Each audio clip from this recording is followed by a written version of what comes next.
Ladies and gentlemen, we are about to start our information meeting today.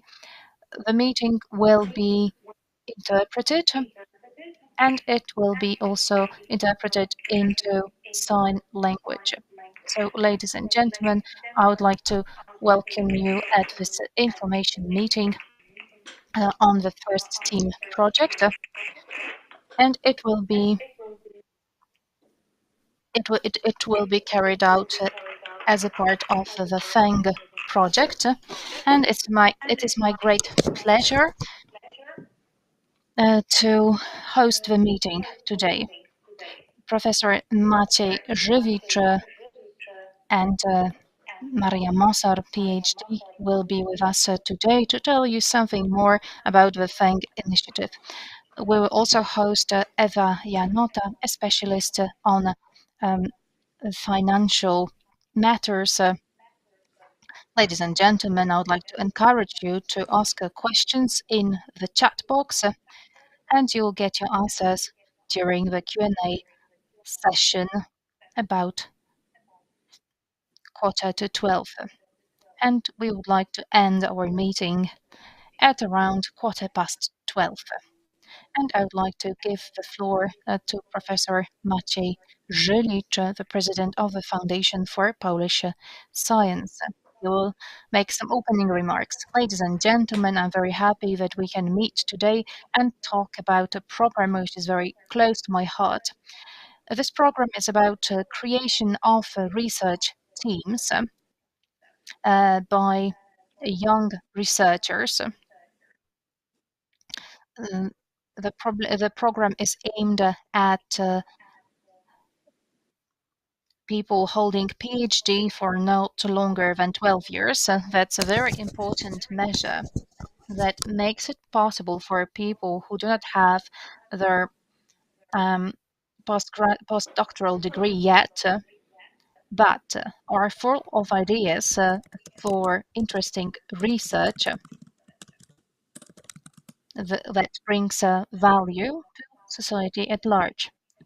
In Poland, it's very difficult to become an independent researcher with one's own team. When I came back from the United States, I was 31. I was a professor back in the US, and I waited for my own research team for 10 years in Poland. The situation has not changed much. Unfortunately, we cannot assess um, individual researchers. So we have both excellent specialists and people with less competencies. That's why the Foundation for Polish Science has decided to run this project, First Team. In the previous financial perspective, we found out that there were many people coming back from abroad who actually won our competitions.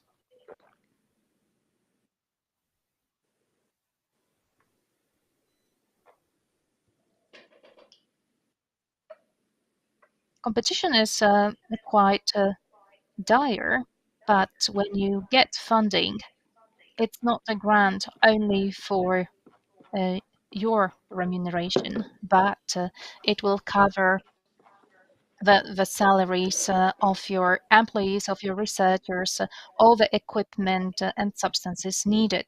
So this is what we call our welcome pack, and that's a unique support scheme in Europe because all over Europe it's very difficult to start up your own research team. People who participated in our program in during the last perspective later on became beneficiaries of the ERC grants, and this is what I wish for all of you. So thank you very much for sharing the idea behind the program. And now over uh, to PhD Mossor, Dr. Mossor, Maria Mossor. Ladies and gentlemen, it's a great pleasure for me to present our measure during this new financial perspective as a part of the European Funds for Modern Economy, FANG. First Team was a measure that we implemented during the last financial perspective. The First Team project brought young, ambitious researchers back to Poland who decided to go abroad to develop their skills. Thanks to our funding project, we enabled them to create research groups all over Poland.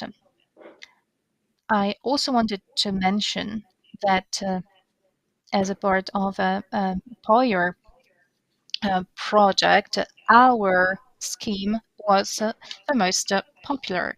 We received 507 applications and around 50 projects were funded. The assessment criteria were very.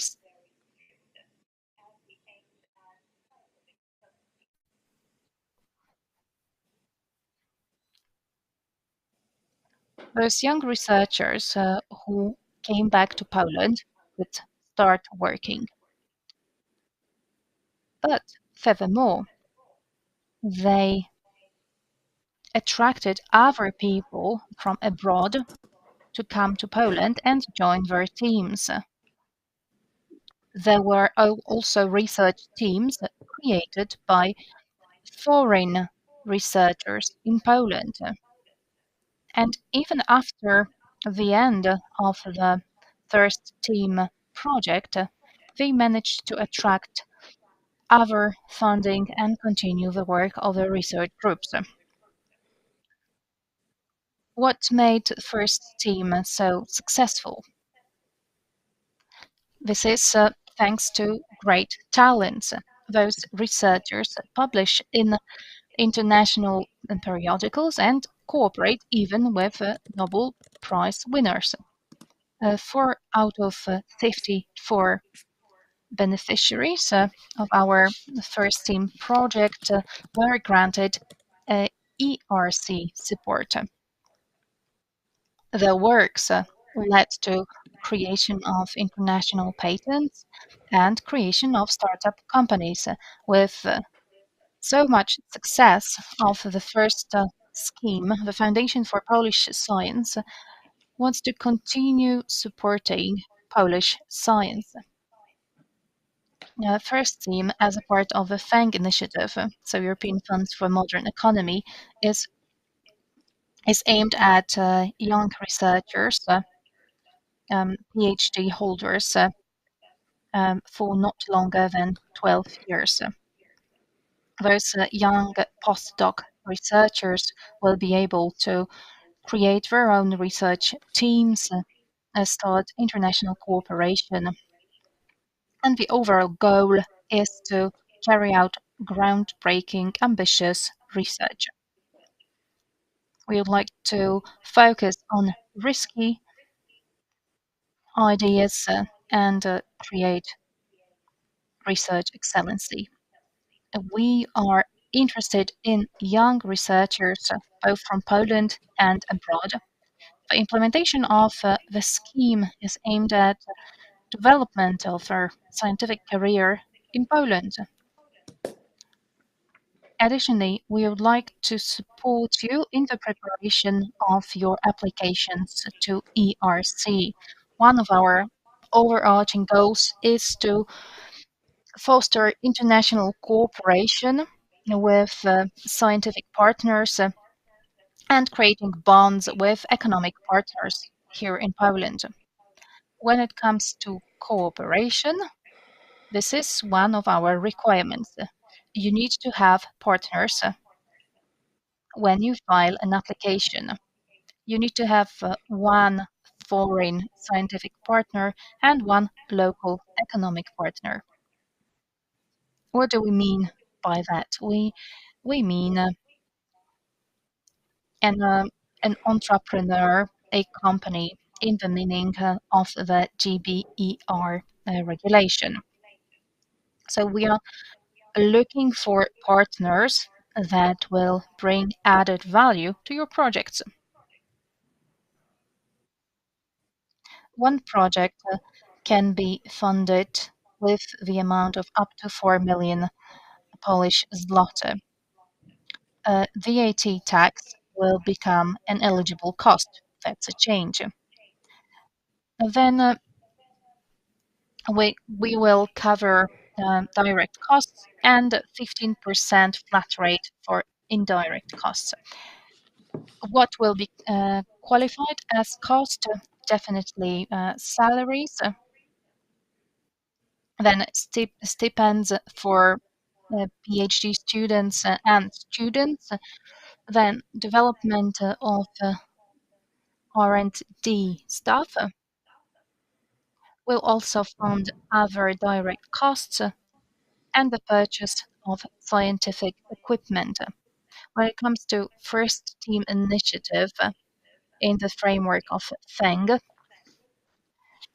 we will fund up to uh, will fund the purchase of the equipment up to 25% of the value of a grant. But we are interested in purchasing of unique equipment, the kind of equipment that is not available in Poland, in your city, or at your institute. So we want the equipment to be really unique. Then it will be also possible to fund subcontracting. So the overall budget for first team is over 253 million zloty, and we forecast to fund around 60 projects until 2029. And right now, let's have a look at our assessment criteria.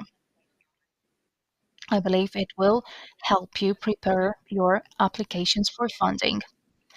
The assessment will be divided into two parts.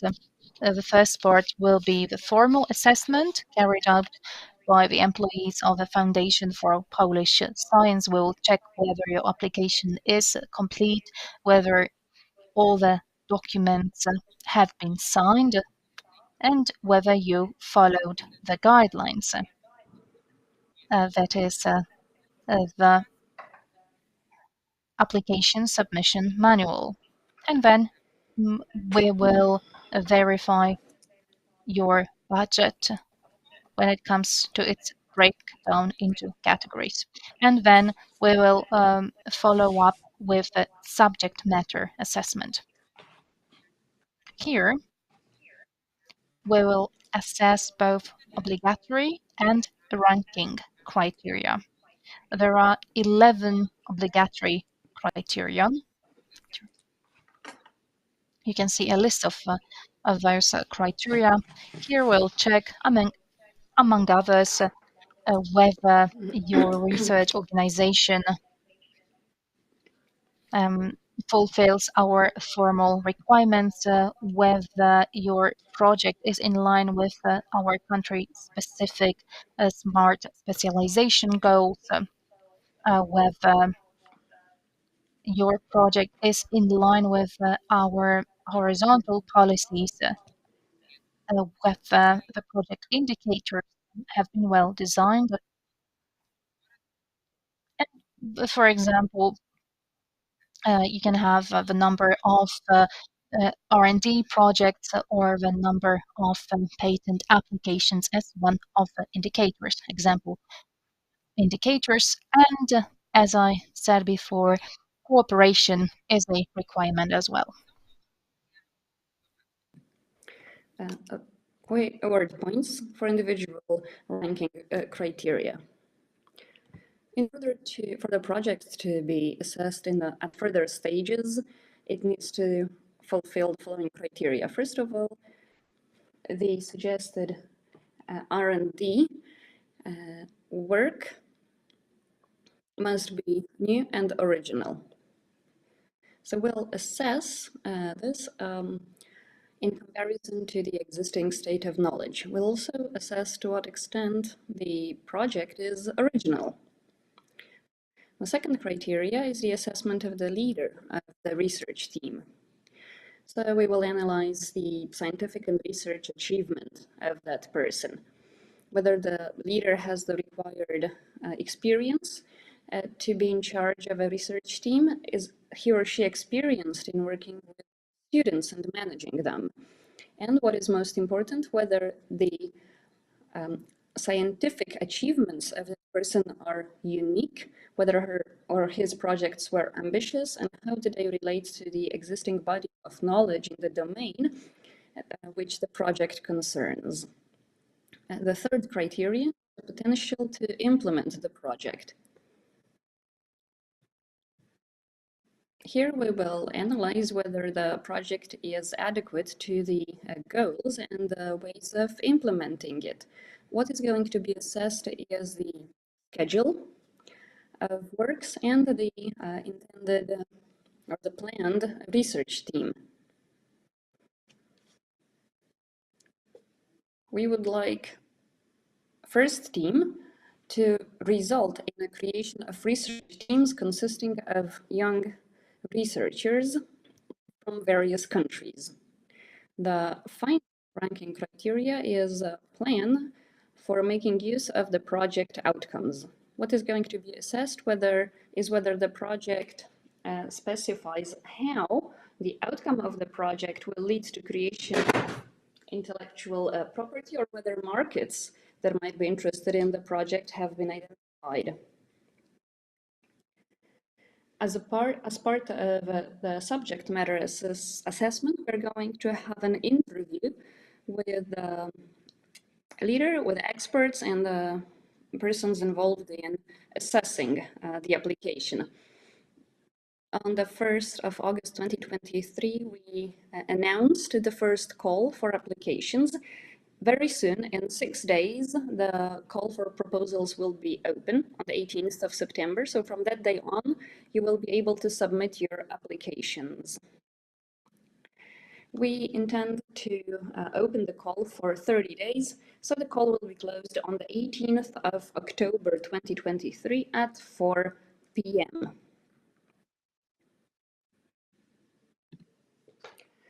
I encourage you to familiarize yourself with the set of documents that will help you prepare and submit the project. You can find it on First Team's website. One of the most important documents are the rules for project selection. There you will find the basic information on procedures, also appeal procedures, about terms and conditions of entering a financing agreement. You will also find our contact details and preferred contact methods and other appendices. Now, please, I would like to mind the appendices because they include a lot of important information. Already now, you can familiarize yourself with the template of filling in your application, as well as with a list of eligible expenses. You will also find there a financing agreement template, as well as the criteria that I have just presented. Now, why is it so important to read and understand the financing agreement? The financing agreement includes a description of important aspects of the project implementation, the first team project implementation. First team projects will undergo an interim analysis this year, so this will affect the schedule. Also, in item 2A in the financing agreement, you have a description of the manner of selecting members for the team and the criteria for selecting students that may participate in the project. Other important documents are regulations on awarding scholarships for students under 2.2 action. Both PhD and MA students are eligible for scholarships. We have also added other documents and appendices that will help you in your work and will help you to plan your project better. you may submit your applications in Polish on our website. The only exception is the letter of intent from a research partner from abroad. This document may be in other language than Polish. All documents must be submitted in a PDF format. In the first step, we'll ask you to provide all relevant information about your project. Then you'll be asked to specify the institution that is the main institution that implements the project. We'll also ask you about a description of your experience in implementing of other projects. The next step is the description of partners. For each of the partners must attach a letter of intent. We'll also ask you to submit in your application information, exhaustive information or complete information on how the said partners will bring about added value in the project implementation process. Next, we're moving to detailed information about the project. In this tab, you will be asked to provide information that are directly related to the selection criteria. For instance, the potential for implementing the project to what extent the project is new and original, and what do you intend to do with the project once it is implemented. Next important step is the project's budget. What is required here is a statement of reasons for your expenses. So please familiarize yourself with this document and fill it in. In my opinion, going through this process will make it much easier for you to plan your research activity. Next, you'll be asked to give us project indicators, result indicators, and information on trainings that you would like to carry out as part of this project.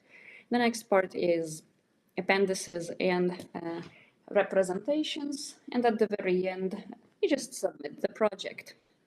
Your project schedule should be realistic and it should be adequate to the intended scope of work.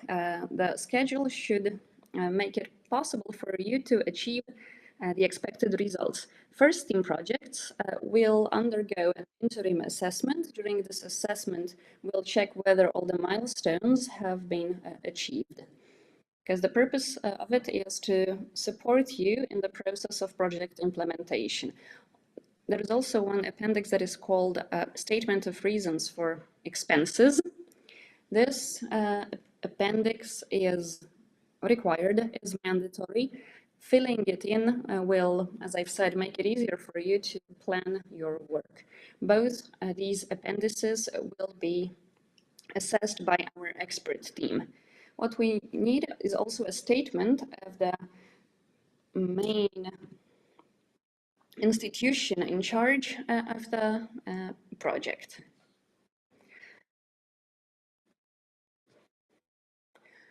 This is a technical slide that gives you information on how to fill and submit the application.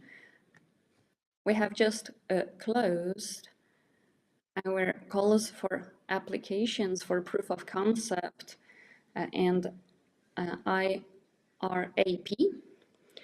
And actually going through the documents submitted, we understood the main challenges connected with filling in the applications. So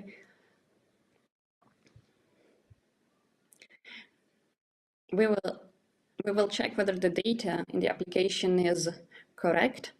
The application is going to be verified from the very beginning of the process. So the applicant receive feedback from the system in real time on what data he or she needs to provide. You won't be able to submit an application if all the required data has not been provided. The system should notify you about the fields that still needs to be filled in or corrected. The entire application should be submitted in a PDF format and signed with a qualified signature. Please note that if you successfully complete the application, save it, close it, and you want to proceed with signing the document, at that stage, you will not be able to introduce any modifications to the digital form. So the version that is approved by the representative of the research unit must be an exact copy of what we have in our system. A signed application must be uploaded to the system, and the system will give you information on whether the application has been successfully and correctly submitted. Thank you for your attention, and feel free to ask me any questions. Maria, thank you for your detailed presentation.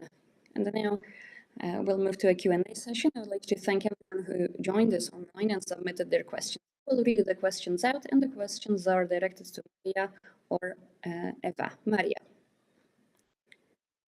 First, is First Team FANG a one-off initiative, or is it going to be regular? First Team is not a one-off initiative. Now we have the first call, and we intend to open 3 more calls, 4 in total in the coming years. How long can a project last? In a sense, for how many years we can schedule it? Our suggestion is to plan for 4 years. So projects may last 4 years. Next question. Is the interview with a team of experts happening with all the applicants who passed through the formal stage, or is it going to be a pre-selection? Answer. All applications that are approved in the formal assessment will be assessed as far as the subject matter goes, and a part of the subject matter assessment is an interview with the main institution implementing the project. Next question. Can persons with having Dr. Habilitowany title be members of that project, and can the head of the project be someone who was in charge of Sonata Bis or Opus grant? Well, we do not exclude anyone. The only formal requirement is having a PhD degree for at least 12 years. Yet we encourage people who are going to build their first research team to participate. But of course, the call is open. Are there any suggested or preferred time spans of projects? Well, the suggested time span of a project is 4 years. Next question. This is on the research team. The research team should be a result of a competition, or can you just list members of the team by giving their name, surname, and the title, like it was in the LEADER project? Answer. We would like to be able to create competitions for young researchers. And the criteria in the item 2.2 should encourage you to do so. It is possible to hire people on the basis of a contract, maybe an expert, if this is really necessary, if this is a necessary condition. We would like to see these teams recruited in the way that we suggested. We do not allocate additional points for giving a list of team members and their experience, except for the main institution implementing the project, because this is the main requirement, and this is going to be assessed. Other team members must be listed, their positions must be listed, their Duties must be specified, but you do not have to give a specific person.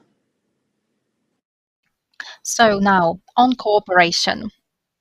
Cooperation with a foreign scientific partner and a Polish economic partner, is it obligatory? And can we fund the costs of cooperation? And can the national economic partner be also your scientific partner? No. Um, and they can't also be your subcontractor. If your subcontract works, then we have a separate category of subcontractor, and it's up to 15% of funding, as far as I remember, but your economic partner cannot be your subcontractor. So if you plan to subcontract some works, this cannot be done by your national economic partner. And then, is cooperation required? Yes. Your national economic partner must be a part of the project throughout its life. And then what was the third question? Yes, you said that cooperation is obligatory. And then there was a question about costs of such cooperation. So when it comes to costs, we cannot fund partners, neither one nor the other. We can fund costs connected with cooperation. So, for example, if you want to carry out research at your partner's institute, then we can cover the costs of materials and chemical substances required, because this will be an eligible costs as a part of the first STEAM project. And what is the role of this foreign economic institute? Is it possible to have more than one scientific partner? And are we limited by EU member states, or can you find your research partners in other countries? So it's not really the role of the external academic center, but we are interested in one particular person who is your foreign research partner. This must be a researcher employed at an at a research institute. But we are looking for added value. We want to have a particular person, not just a body or an institute. So the role of such a foreign partner is to bring in additional elements that make it possible to carry out the project. So basically, it wouldn't be possible to carry out the entirety of the project without this partner. It is possible to cooperate with more than one research partner. According to our rules, you need to have the minimum of one research scientific partner and one economic partner. Are you limited by the EU membership of your partner? As far as I know, there is no such limitation, no such requirement that your partner must come from a member state. And what about the letter of intent from our partners? How long should they be? How detailed? Can you send them online? And do you have to cooperate with both partners? When it comes to letter of intent, there must be one from your scientific partner, and you can send it in English. When it comes to the amount of detail in the letter, what we would like to find in the letter is for your scientific and economic partner to show their main areas of input. And we would like to know at which stage of the project they will be engaged, what will they do, what will they share, what will be the added value of their participation. And then when it comes to signature, those letters can be signed with electronic signature, and what should be the role and responsibility of those partners. When it comes to tasks, this is really up to you. It depends on what is required to achieve the goals of the project. And when it comes to cooperation agreement, it's only required for the economic partner. So when you file your application for funding, you enclose your intent letter from the economic partner. If your application is selected for funding, then we will require you to present a cooperation agreement signed with your local Polish economic partner. And another question about the leader. What about fresh PhDs who cannot actually support the PhD thesis of PhD students? Will be will they be excluded? No, we don't want to exclude anybody because this experience of working with students on their PhDs is a part of our criteria, but this is just a ranking criteria. You can get a number of points for this criterion. What really counts for us is the idea, is scientific excellency.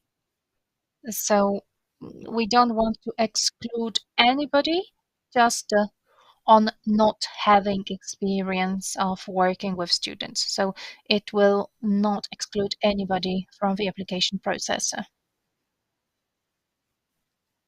And what about this 12-year period after obtaining your PhD? Do you account for specific situations like maternity leave, illnesses? So um, in which circumstances can this period be prolonged?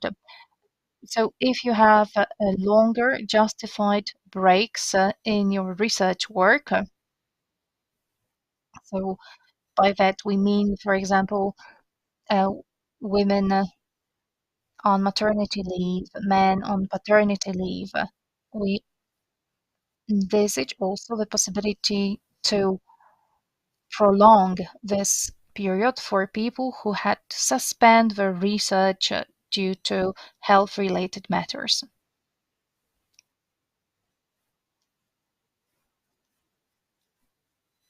Let me have a look at the list of questions.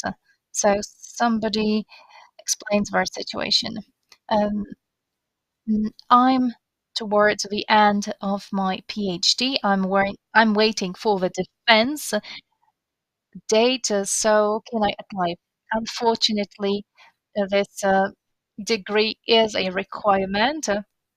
So I would like to encourage you to follow us because there will be a next call. So once you have your PhD degree, we do encourage you to apply. And then a training requirement. There is a new requirement of training. Is it enough to have just one training course? Um, should those training courses be related to the subject matter of the project, or can it be soft skills trainings? So we do not require training courses.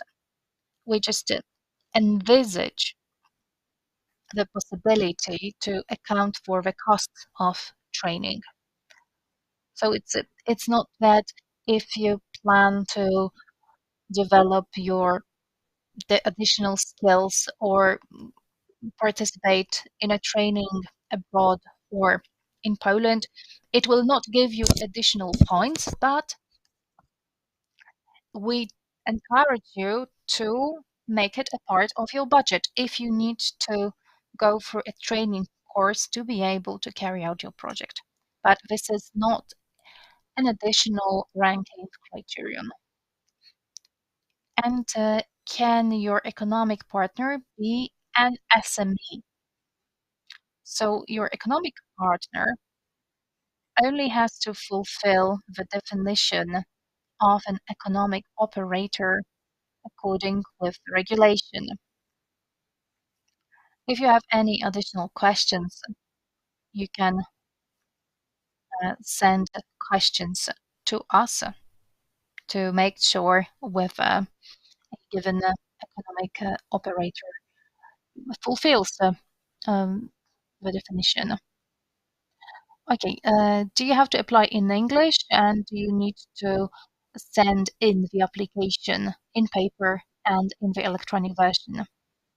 So this time, given the act of law on the Polish language, we need to require you to present your application only in Polish. Uh, the only document that can be submitted in English is the letter of intent from your foreign partner. And then both versions, electronic and paper version, are possible. So, Maria, thank you very much for answering all of the questions. And I have a new set of questions to Eva Janota.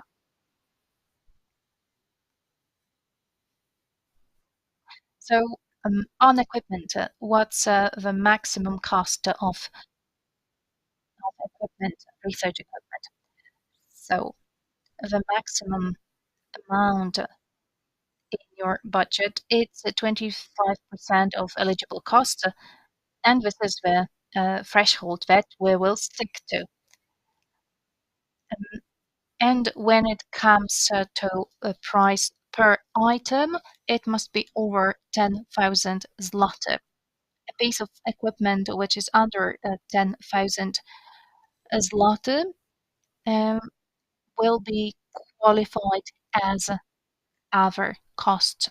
So it will be just under a different category of smaller costs. And how do you account for indirect costs of the project? So they are calculated in a different way, and it's different from the current financial perspective. So it's 15% of staffing costs, and here we mean all people employed on the basis of job contract and on the basis of civil law contract. So we calculate indirect costs on the basis only of staffing costs. And please bear this in mind while creating your budget. And um, can you have cost for delegations for foreign travels and also mm, for using the infrastructure of your economic partner during research? Can you cover the cost of all needed materials and chemicals? So the costs connected with cooperation that we can cover are the ones incurred on the beneficiary side. What you can account for are the costs incurred as a result of active agreement on cooperation with your foreign scientific partner or local economic partner. But such an agreement must be signed. And you have a separate category of costs under J in the catalog of eligible costs. And within this category, you need to plan for all costs that will be incurred as a result of cooperation.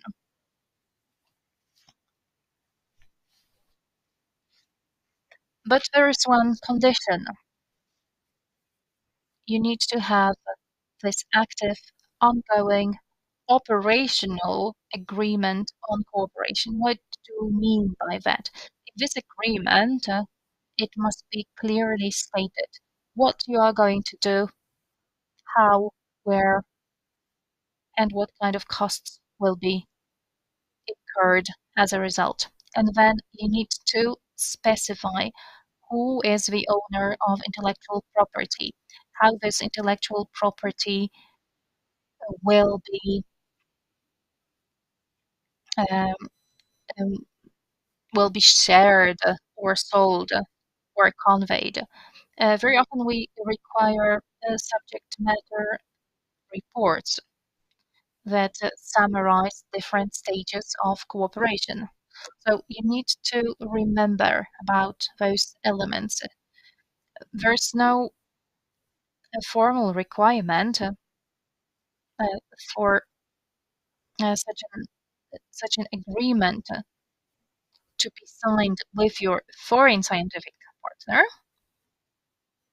Still, if you want to fund any of your costs as beneficiary connected with your cooperation with a foreign partner, we need to have this agreement to be able to see what you want to fund.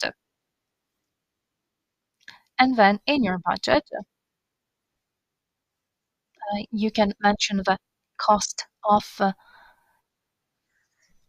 start of cooperation. So this is not planning expenditure in different categories like equipment, chemicals, and so on, but this will be because only related to the creation of this cooperation relationship. And remember that those costs can be incurred only by the research project staff and stipend holders. I think that this is a very good idea because um, in the current perspective, we can cover all the costs of the travel. So not only hotels and not only flights, but all costs of international delegations. And such international travel will be covered both for research staff and stipend holders.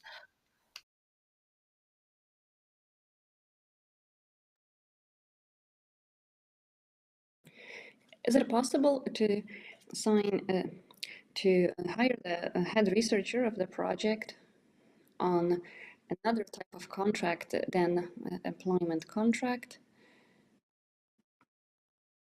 So the head researcher of the project must be hired on the basis of an employment contract, part-time at least. So you can either enter an employment contract or sign an agreement with the head researcher. The remuneration that will be financed is the remuneration of the head researcher of the project, but not of the head of the project. The head of the project is financed from indirect costs of the project. The rates that we suggest in our additional materials, this is just to give you an idea. So the rates, so that you compare our suggested rate with the rates that you use in your internal regulations and compare the situation on the international market. We do not impose those rates. You will present your rates that must comply with your internal regulations and our requirements. So you have many possibilities there. many options for choosing the remuneration for your team members in a way that they can be competitive both on the home market and the international market. Until now, we have never had any issues with rates. In other words, it is possible to offer good, decent European rates that are also your internal rates. Now, using additional funds to pay the team members, yes, you can do it, including the head researcher of the project. If someone only wants to use the additional funds to remunerate the team members, that's a possibility. But still, the head researcher of the project must participate in the project for at least 20 hours per week, and this must be documented. So it needs to be specified that the head researcher of the project allocates at least 20 hours per week to work on the project. This must be documented, and information on how this his or her remuneration is paid from the project funds must be explained. And then all additional funds can be used to remunerate people involved in the project. What you absolutely have to do is to make sure that your head researcher of the project works for at least 20 hours on the project. Next question. Can you please clarify one entry in the list, namely item 2.4.2J, eligible expenses in FENG? The item reads as follows. If we have an active cooperation agreement, then the costs paid by the beneficiary to initiate contact and work with partners from abroad and working with local business partner will be eligible. So can you please specify or explain what kind of costs are eligible under this item? I do. Let me put it this way. The support is only given to the beneficiary, and all financial flows go from us to the unit, or they are reimbursed. What is reimbursed are the beneficiary's cost. I think that I have answered this question partly before. The active cooperation agreement applies when you would like to finance or have the costs of starting this cooperation reimbursed. And these costs are listed under items from A to M.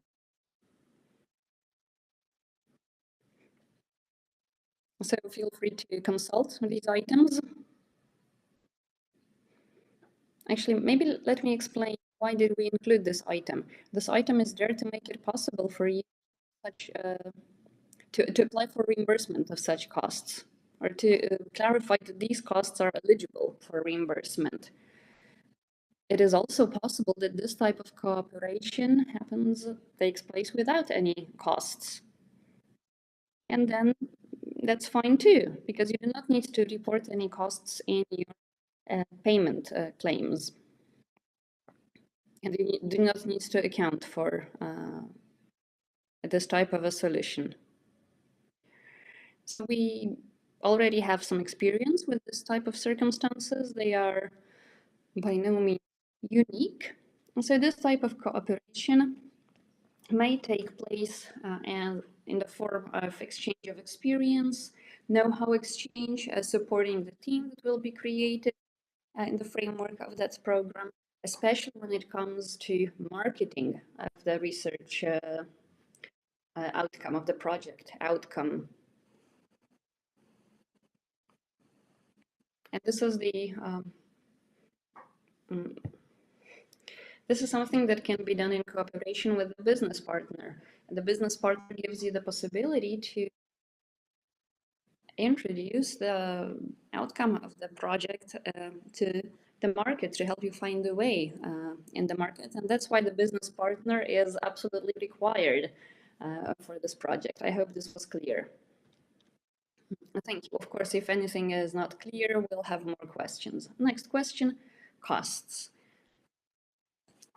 Equipment can account for 25% of direct costs, less subcontractors, or maybe 25% of the entire value of the project. So the whole project.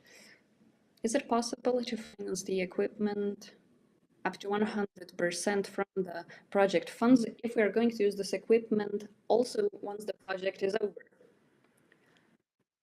I like this question a lot, thank you. We assume that you are going to buy the necessary equipment at the beginning of your project implementation. At that stage, equipment purchase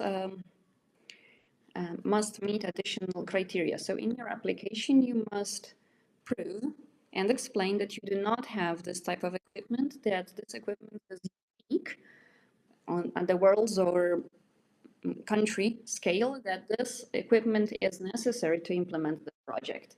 And it is not possible to implement the project without it. And in this case, you need to buy such equipment at the very beginning of your project implementation. And a lot depends on the time span of the project.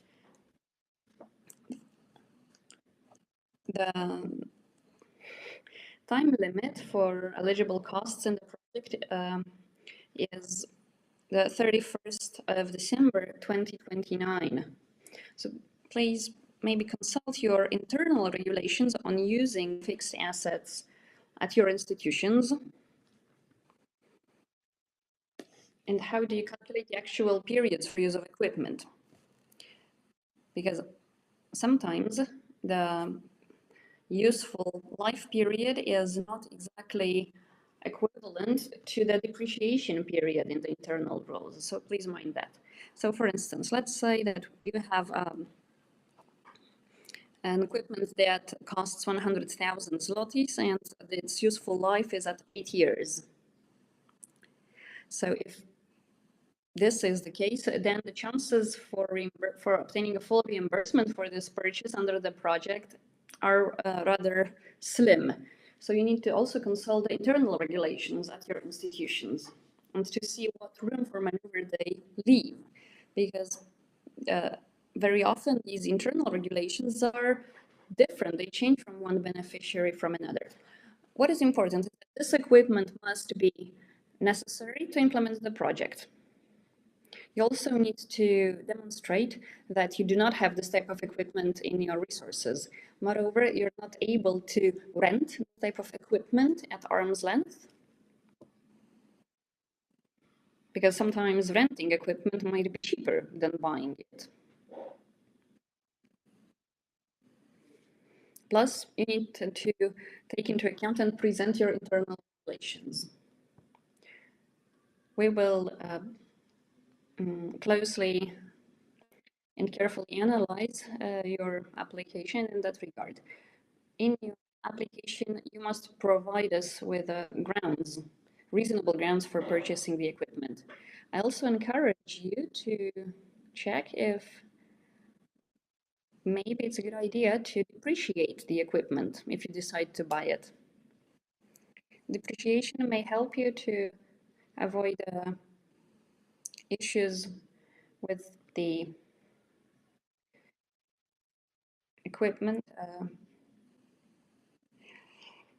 during its useful life period. So you can depreciate this equipment along its useful life period. And in many cases, the solution might be very helpful.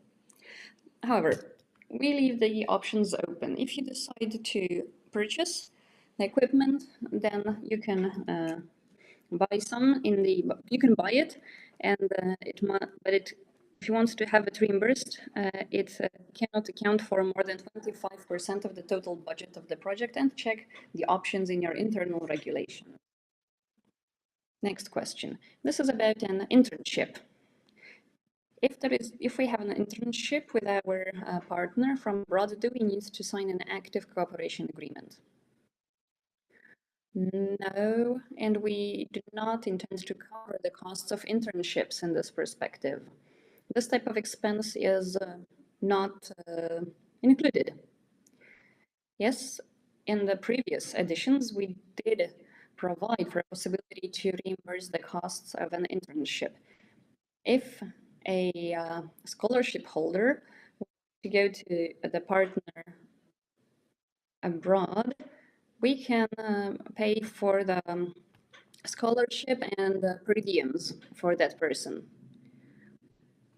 These were the only costs that were financed under traineeship agreements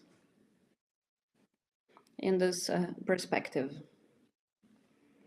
However, in this perspective, we do not have this type of costs, and there are other ways of financing scholarships and internships.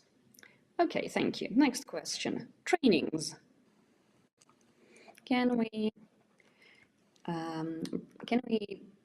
plan for financing for postdoctoral studies for the R&D staff?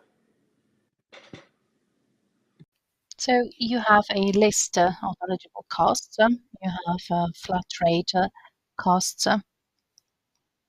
for training, both online and on-site, one-on-one, open, tailor-made, and then costs of exams that result from the training courses taken.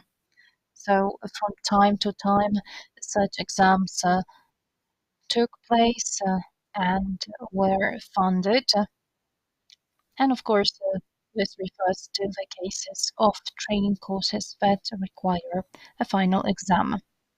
And here we envisage a flat rate cost.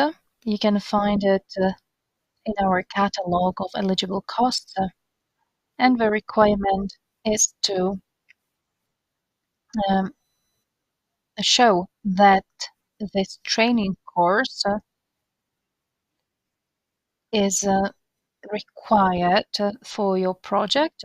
Then the participant has to pass the exam, hold a certificate, and need to account for it as a part of your project indicators. So you can see a list of indicators in our eligible costs catalog. And you can also find a list of cases in which we can ask for additional documents. And another question to you, Eva. Can an administrative worker be a part of the staff? No. So such a person can be funded.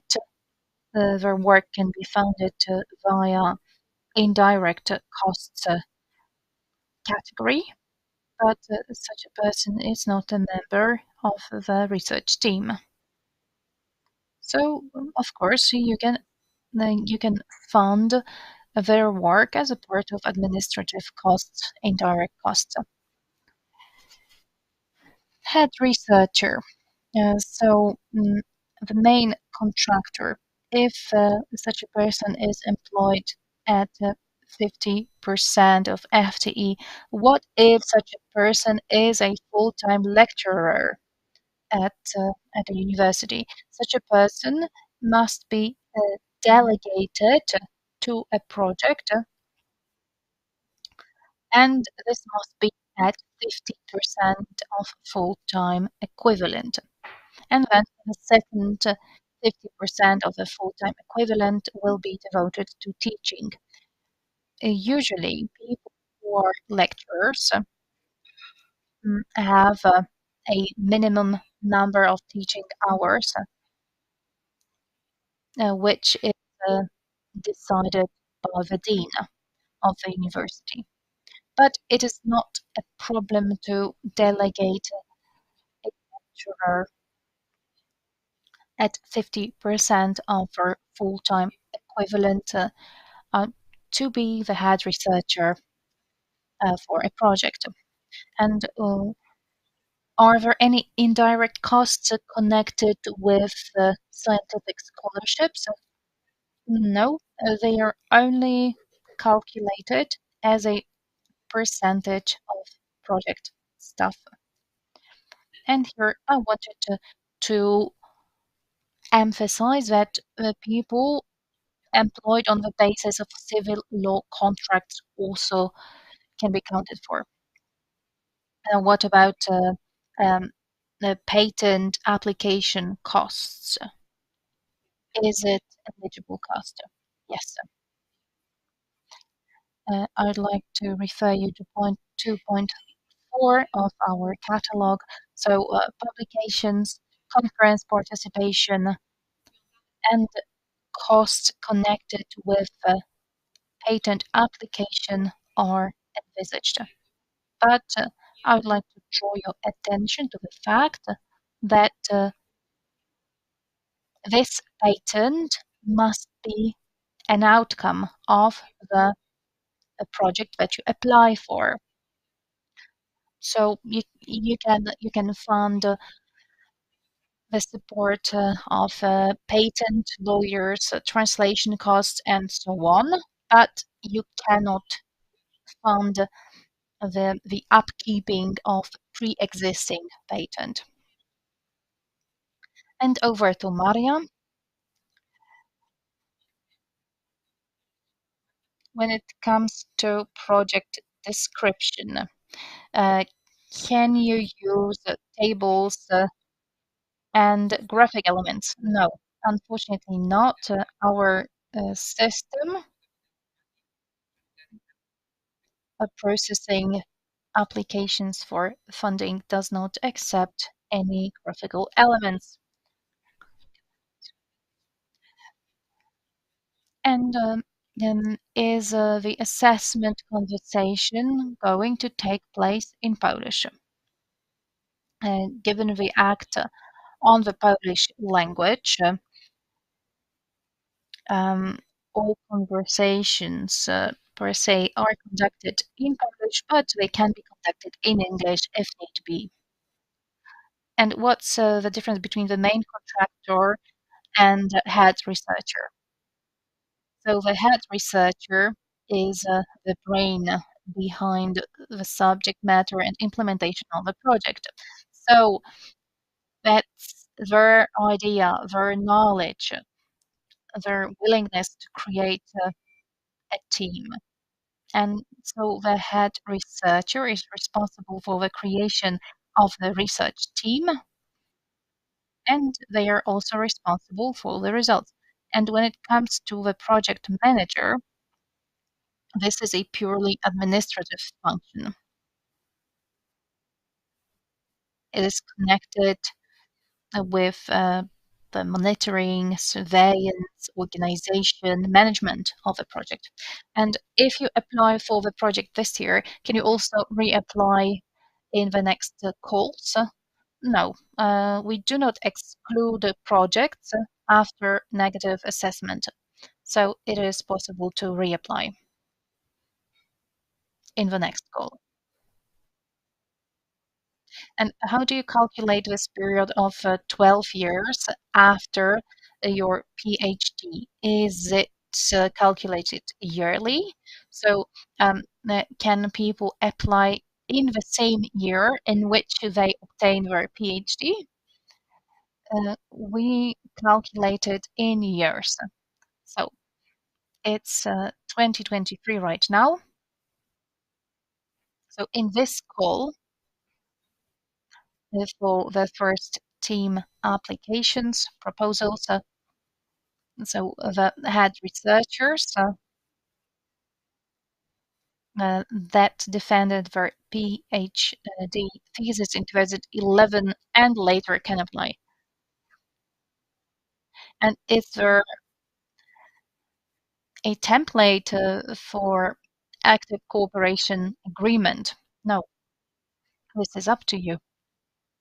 We will support you, give you guidance, But bear in mind that you have your application and application submission manual. You will find there a list of criteria that are assessed, and the same criteria should be taken into account in your agreement. And to which extent a research that we apply for can overlap with other research and other projects that we apply for.